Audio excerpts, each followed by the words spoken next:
Hi everyone, good evening. My name is Sukanya and today we are going to do class 12 sociology. The name of the chapter is social institutions, continuity and change. तो जैसे कि chapter का नाम ही suggest करता है कि हमें पढ़ना क्या है सोशल इंस्टीट्यूशंस के बारे में। मेनली हम इस चैप्टर में 3 इंस्टीट्यूशंस को पढ़ेंगे, caste, tribes, family and kinship. So we will start with the first topic, that is caste and caste system. जो वर्ड है इंग्लिश वर्ड कास्ट, ये एक्चुअली पोर्टुगीज़ वर्ड कास्टा से डिराइव किया गया है जिसका मतलब है pure breed. The word refers to a broad institutional arrangement that in Indian languages beginning with the ancient Sanskrit it is refer to by 2 distinct terms, varna and jati. ये बोल रहा है इंडिया में कास्ट को 2 अलग अलग टर्म्स दी गई हैं जिनसे हम जानते हैं, दैट इज़ वर्ण एंड जाति. वर्ण का लिटरली मीनिंग होता है colour and it is the name given to the 4-fold division of society into Brahmin, Kshatriya, Vysya and शूद्र. इसके अंदर वर्ण के अंदर 4 वर्ण होते हैं और ये बहुत ही एंशियंट डिवीजन है. करीब 3000 साल पहले हमने सोसाइटी को, इंडियन सोसाइटी को डिवाइड किया गया था 4 वर्णों में. तो 4 वर्ण जो हैं वो इस टाइप से हैं कि पहला वर्ण इज़ ब्राह्मण, जो सबसे टॉप मोस्ट पोजीशन पे होते हैं, they are Brahmans. Then Kshatriyas, then Vaishyas and then Shudras. So ये 4 वर्णास हैं और जो भी लोग इनके बाहर आते हैं उनको हम बोलते हैं Panchamas, that is the 5th category. Panchamas के अंदर कौन कौन आते हैं? एक तो आउटकास्ट लोग, फॉरेनर्स या स्लेव्स या फिर कॉन्कर्ड पीपल, जिन लोगों को जीत के लाया गया होता है.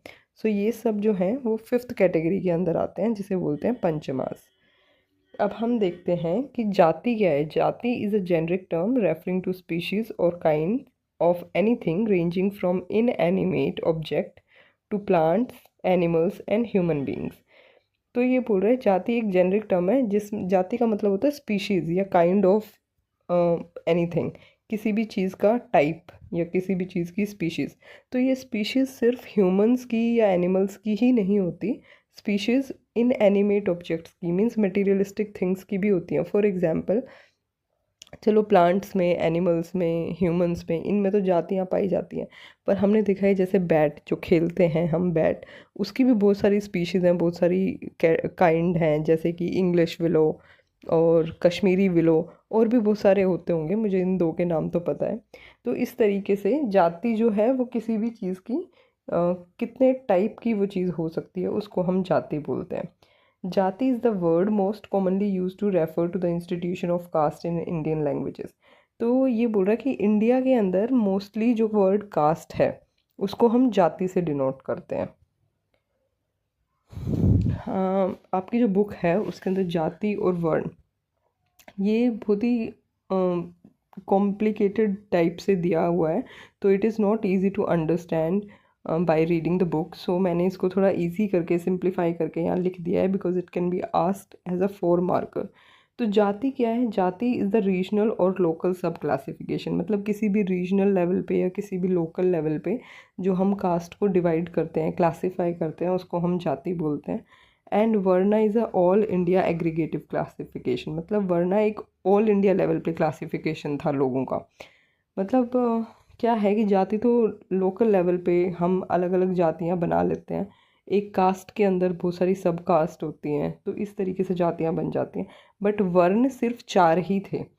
सो जातिज दे आर हंड्रेड्स और थाउजेंड्स ऑफ कास्ट और sub caste, and varnas they are only 4 in number, that is Brahmin, Kshatriya, Vysya and शूद्र. तो वर्ण हमारे पास सिर्फ 4 ही हैं, जातियाँ हमारे पास हज़ारों हैं. Then the third point is jati system is very rigid and the movement from one to another jati is not possible.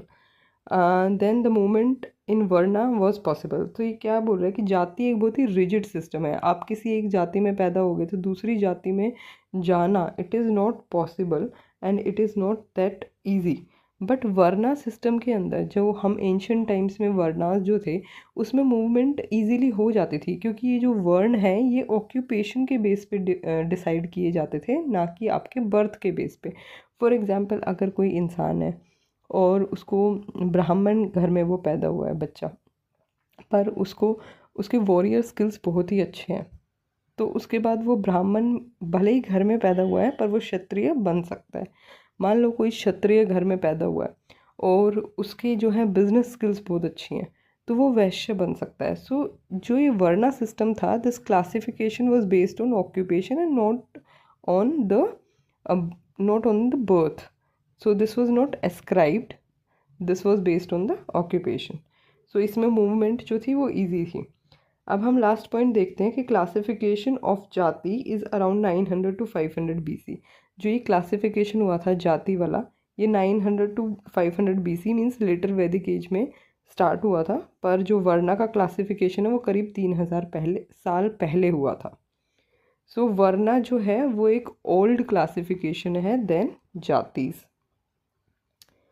Then we will see the features of the caste system in India.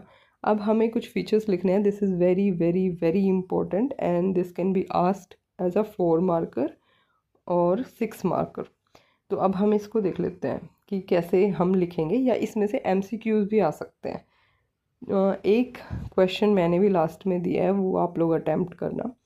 तो पहला feature तो caste system का यही है कि this is ascribed, मतलब ये आपको जन्म से मिलता है. By birth you get your cast, आप एक कास्ट के अंदर पैदा हो जाते हैं और उसके बाद आपके पास चॉइस नहीं होती कि आप अपनी कास्ट को चेंज कर लें या फिर अपनी कास्ट को छोड़ दें. So it is not that easy to leave your caste और to change your cast.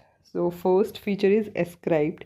Caste is determined by birth. A child is born into the caste of its parents, and caste is never a matter of choice. One can never change one's caste, leave it, or choose, or they can neither join any other caste. Second feature is endogamous. Endogamous means you can marry within the particular group. So the membership in the caste system involves strict rules about marriage. That is, the marriage is restricted to the members of the group. ये हमने देखा भी है. For example, आप जिस cast से belong करते हैं मोस्टली आप उसी कास्ट में शादी करते हैं. ठीक है. तो ये क्या है? These are the rules of the caste, right? This is the feature of the caste in India. So yes, भले ही आज शहरों में जो है आप इंटरकास्ट मैरिजेस वगैरह कर लेते हैं, बट स्टिल अगर विलेजेस में जाओगे तो, और इवन शहरों में भी ज़्यादातर जो है वो एंडोगेमस मैरिजेस ही होती हैं. भले ही हम थोड़ा बहुत लिबरल हो चुके हैं, माइंड सेट थोड़ा खुल चुका है लोगों का, पर फिर भी एंडोगेमी प्रैक्टिस की जाती है. Third thing is food and food sharing. तो कास्ट जो है वो हमें बताती है कि हम क्या खाना खा सकते हैं और क्या नहीं खा सकते. फॉर एग्जांपल ब्राह्मण्स के लिए रूल था कि वो वेजिटेरियन खाना ही खाएंगे. ठीक है. और आप खाना किसके साथ शेयर कर सकते हो, किसके साथ बैठ के खा सकते हो, all these things they were written in the caste rules. So this is the third feature, that is food and food sharing. Caste membership also involves rules about the food and food sharing. What kind of food one may or may not be eaten is prescribed, and who one may share food with is also specified. So this was the third feature. Now the next feature is hierarchy. Hierarchy means किसी को भी rank और status के base पे उसको arrange करना. तो एक कास्ट सिस्टम जो है वो एक, आप मानो एक लैडर की तरह है.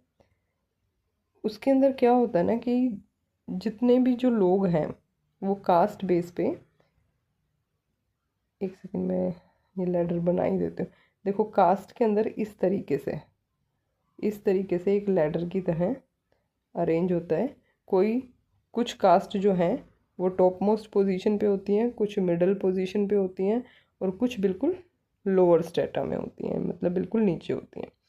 तो ये और मिडल जो रैंक की जो कास्ट होती हैं उनके बीच में रीजनल वेरिएशंस हो सकता है कहीं पे ये कास्ट इससे ज़्यादा ऊपर हो और कहीं पे हो सकता है ये कास्ट इससे नीचे हो.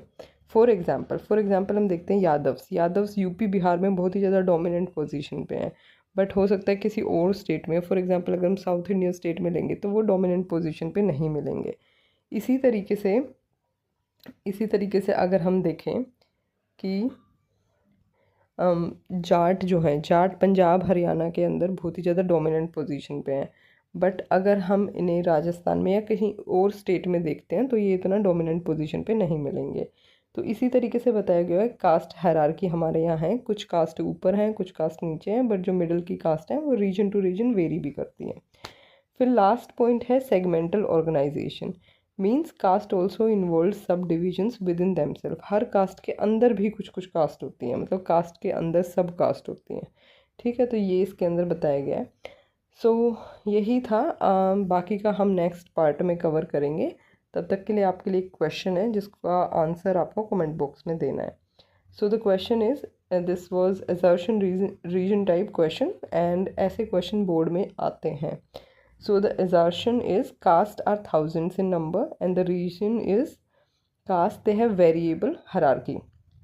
So option A, both A and R are correct, and R is the correct explanation of A. Both A and R are correct. So the option B is both are correct and R is not the correct explanation of A. C is A is correct and R is incorrect, and D is R is correct and A is incorrect. सो इसका answer आप मुझे comment box में देना। अगर आपको ये lecture अच्छा लगा है, ये क्लास अच्छी लगी है, so do like, share, and that's all for today. Thank you.